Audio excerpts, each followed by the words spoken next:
Hi friends, நம்ம ஏர் ஷாப்பில் பார்த்தீங்கன்னா இந்த ப்ரீஸா நம்மக்கிட்ட ஏற்கனவே ஒர்க்லாம் பண்ணிட்டு போயிருந்தாங்க. சீட் கவர் பஃபிங் ஒர்க்கு, அப்போ ஆண்ட்ராய்டு சிஸ்டம் இதெல்லாம் நம்மக்கிட்ட போட்டு போயிருந்தாங்க.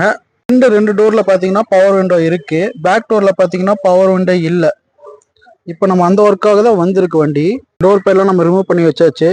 பார்த்தீங்கன்னா இந்த இதுதான் இருக்கும். நம்ம இந்த சேனலெல்லாம் கழட்டிட்டு நம்ம பவர் விண்டோ சேனல் போட்டு அப்டேட் பண்ணி கொடுக்க போகிறோம்.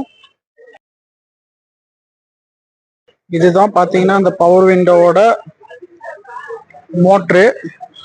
இந்த ஃப்ரேம் தான் நம்ம அதில் அப்டேட் பண்ண போகிறோம். இது பவர் விண்டோ பார்த்தீங்கன்னா என்ன பிராண்டு பார்த்தீங்கன்னா G99. இது பார்த்தீங்கன்னா நம்ம 3 years வாரண்டியோடு நம்ம கொடுத்துருவோம்.